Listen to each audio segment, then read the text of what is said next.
नमस्कार, मैं फैजान रजा और आप देख रहे हैं न्यूज़ फॉर यू। आज हम आपको लेकर चल रहे हैं उस गांव की सड़कों पर जहां इंसान की शक्ल में बैठे लोग इंसानियत को जिंदा जलाकर चले गए। ये कहानी है बिहार के पूर्णिया जिले की, जहां तंत्र मंत्र के नाम पर एक 70 साल की बुजुर्ग महिला को डायन बताकर जला दिया गया और उसके साथ उसका बेटा, बहू, पोता सबको मिटा दिया गया। यह कोई हादसा नहीं था, यह कत्ल था, वो भी पूरी प्लानिंग के साथ। 40,000 के ट्रैक्टर किराए पर लिया गया, जेसीबी से गड्ढा खुदवाया गया और फिर 5 अधजले शवों को रात के अंधेरे में जमीन में दफना दिया गया।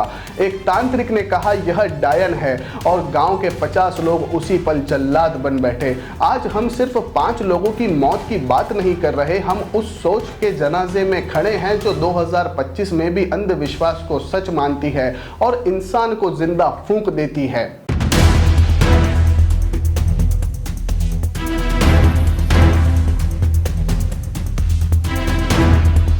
ये वीरान गलियां, ये खुला दरवाजा, ये राख से सने आंगन सब गवाही दे रहे हैं उस रात की जब गांव की भीड़ ने फैसला किया एक परिवार को जिंदा जला देना है, और जला भी दिया। अब यहां सिर्फ पुलिस की खाकी मौजूद है, खोजी कुत्ते हैं और सन्नाटा है जिसमें आज भी चीखें गूंजती हैं। पूर्णिया गांव जहां एक परिवार का पूरा वजूद मिटा दिया गया और फिर गांव ऐसे भागा जैसे कुछ हुआ ही नहीं।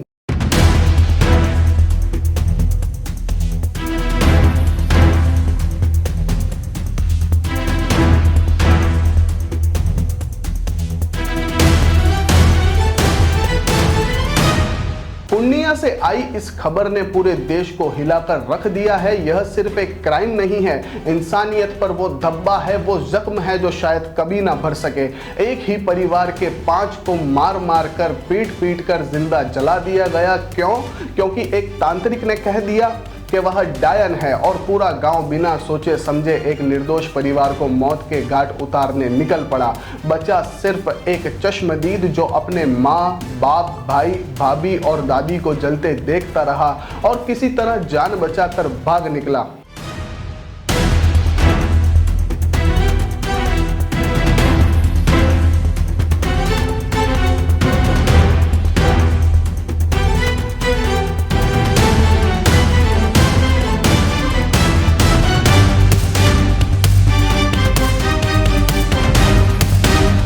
घटना की रात गांव के 50 से ज्यादा लोग बाबूलाल उरांव के घर में घुसे। बुजुर्ग मां को सबसे पहले पकड़ा गया, डायन कहकर पीटा गया, फिर पूरा परिवार बाहर खींचा गया, डीजल डाला गया और आग लगा दी गई। बेटा सोनू अकेला बचा जिसने वो खौफनाक मंजर अपनी आंखों से देखा। आज भी उसकी आंखें डरी हुई है और आवाज कांपती है। दादी, पापा, मम्मी, भैया, भाभी को। अच्छा, मारा। उसके बाद क्या किया? कहाँ ले गया उसको? मारते मारते मारते मारते यहाँ तक लाया। अच्छा, उसके बाद क्या किया? जलाने के लिए। अच्छा, पूरी बात पता? उसके बाद क्या किया? उसके बाद जलाया। जला दिया? हाँ। तो अच्छा, गांव का जो आदमी सब रोका नहीं, बोला काहे जला रहे हो उसको, ये वो कुछ बोला नहीं? सब कोई नहीं बोला। काहे? गांव वाला ही सब करवा रहा है हाँ। क्या? अच्छा, उसको जलाने के बाद फिर कहाँ? यहाँ तो कुछ देखते नहीं है, कुछ है नहीं। क्या किया? फेंक दिया होगा। फेंक दिया? हाँ। तुमको छोड़ दिया?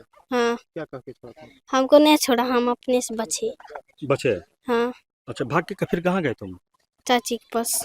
तो उसको सब बात बताया? हाँ। अगले दिन सुबह पुलिस को तालाब किनारे बोरियों में बंद अधजली लाशें मिली जो 80% तक जल चुकी थी। फॉरेंसिक टीमें, डॉग स्क्वाड, डीएसपी की निगरानी में एक एक शव निकाला गया। जांच में पता चला 3 दिन पहले गांव में एक बच्चे की मौत हुई थी। तांत्रिक को बुलाया गया, उसने कहा यह परिवार जिम्मेदार है, बस भीड़ ने बिना सोचे फैसला कर दिया, डायन है, खत्म कर दो। इस मामले में अब तक मुख्य आरोपी सहित 3 आरोपियों की गिरफ्तारी हो चुकी है और करीब 23 लोगों को नामजद किया गया है। साथ ही 150 से ज्यादा अज्ञात लोगों को संदिग्ध माना गया है। वहीं एसआईटी भी बना दी गई है, लेकिन बाकी आरोपी फरार हैं। सदस्यों को जिंदा जला दिया गया है या मृत्यु करने के बाद जलाया गया है, इस संदर्भ में अनुसंधान जारी है। परिवार का एक 16 वर्ष का लड़का है जिसका नाम सोनू कुमार है, जो घटना के समय अपने नैनीहाल चला गया था। उन्हीं के द्वारा ये सूचना दी गई थी। लड़के के द्वारा इस घटना में पूरे गांव की संलिप्तता बताई गई है। उनके द्वारा 4 मुख्य या 4 प्रमुख इसमें अभियुक्त बनाया गया है, जिसमें से 2 अभियुक्त को गिरफ्तार कर लिया गया है। घटनास्थल के निरीक्षण करने के लिए एसपी महोदया खुद आ गई थी, एसडीपीओ साहब थे और एसएचओ के द्वारा भी यहाँ पे आया गया। अभी स्पेशल टीम का गठन कर दिया गया, शेष अभियुक्तों के विरुद्ध छापामारी जारी है। प्रथम दृष्टया गांव में झाड़ फूक के विवाद को लेकर उराव जाति के लोगों के द्वारा इस घटना को कारित करने की संभावना जताई गई। डायन कह के मारा गया। में भी ऐसी संभावना है कि बाबूलाल उरांव का परिवार जो है झाड़ फूक करते थे और शायद रामदेव उरांव के परिवार के एक बच्चे की शायद 3 दिन पहले मृत्यु हो गई थी। उनके दूसरे बच्चे की भी तबीयत खराब हो गई थी। इस संदर्भ में लगता है कि इसी कारण से इस घटना को कारित किया गया है। इसमें गिरफ्तारी भी हुई है। और इसमें पूरे गांव की संलिप्तता दिख रही है। अभी तक दो अभियुक्त की गिरफ्तारी हो गई है। डेड बॉडी कितने मिले? डेड बॉडी अभी तक जो सूचना है इसमें 3 डेड बॉडी प्राप्त हुई। क्या स्थिति है? अभी देखने के बाद अनुसंधान जारी आगे बढ़ेगा। ये खबर एक आईना है जिसमें समाज का सबसे डरावना चेहरा दिखता है, जहां आज भी तांत्रिकों की बात कानून से ऊपर मानी जाती है, जहां अंधविश्वास इंसानियत को जला सकता है और जहां सवाल पूछने वाला कोई नहीं होता। पूर्णिया के टेटगामा गांव में इंसान मरे नहीं, इंसानियत मारी गई। अब जिम्मेदारी हमारी है कि हम खामोश रहें या उस राख से सच निकालें। मैं फैजान रजा आपको सिर्फ इतना कहूंगा, अगली बार कोई झाड़ फूंक वाला, कोई बाबा, कोई तांत्रिक आपको डराए तो बस एक सवाल पूछिएगा, क्या उसके पास जिंदगी का हल है या सिर्फ मौत की अग्नि है। नमस्कार।